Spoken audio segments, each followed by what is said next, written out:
যোগ্য সমালায় মুস্তফা রক্তবাজার সপ্তমাটি বিভিন্ন যারা আমাকে সমর্থন করেছে স্থায়ী কমিটির সদস্যরা এবং কেন্দ্রীয় আলহামদুলিল্লাহ বিভিন্ন মাস আমার কিছু বলার নেই। মহিবুর রহমান সাহেব রহমান আমাদের অভিভাবক আন্তর্জাতিক বিষয় সম্পাদক আছেন।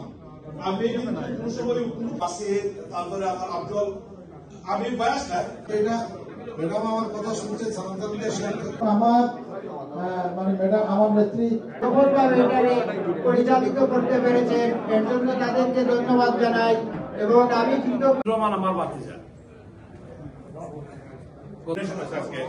বিএনপির ছাত্রদল জনপ্রিয় নেতা এবং রিয়েলিটি যে আপনি জেন্টলম্যান হইবা রাজনীতির টিকা করতে পারবেন।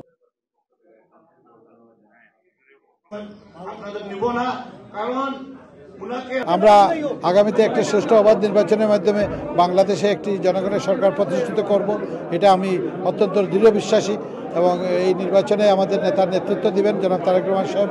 আমি আমার নেত্রীর এবং আমার নেতার সুস্বাস্থ্য দীর্ঘায়ু কামনা করি। আমি দেশে যাচ্ছি, ইনশাআল্লাহ আমার এলাকা থেকে আমি নির্বাচন করার চিন্তা ভাবনা আমার আছে।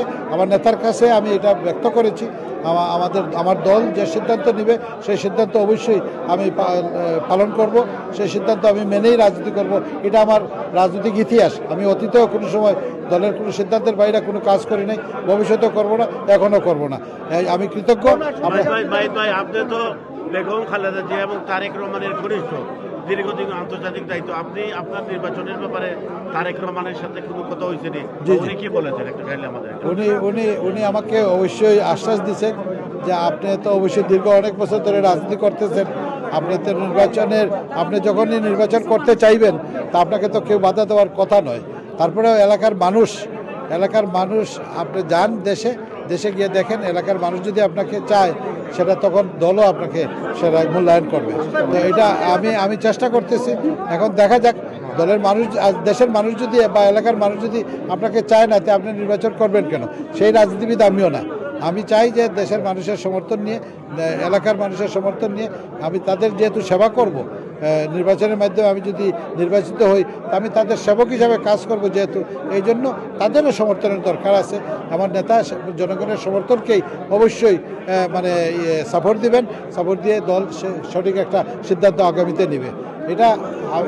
এটা আমি দলের উপরেই ছেড়ে দিলাম। ধন্যবাদ।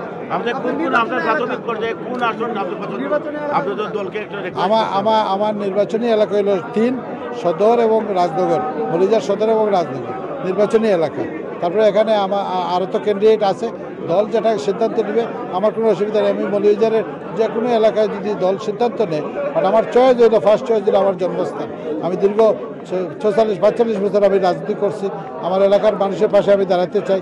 আর আগামীতে যদি দল ক্ষমতায় আসে আমি অবশ্যই আমার প্রবাসী ভাইদের জন্য কাজ করার কোনো দায়িত্ব আমি দলের কাছ থেকে কামনা করব, আবেদন জানাবো যে আমাকে যাতে আমার প্রবাসী ভাইদের কাছে সেবা করার জন্য সুযোগ দেয় এলাকার মানুষসহ। এই জন্য কারণ এই প্রবাসীরাই আমাদেরকে সমর্থন করেছে, তারা অত্যন্ত মানে নিপীড়িত, আমি বলবো যে অবহেলিত, এবং তাদের দাবি দেওয়া নিয়ে আমাদেরকে কাজ করতে হবে, কারণ প্রবাসীরাই দেশের অর্থনৈতিক চালিকা শক্তি।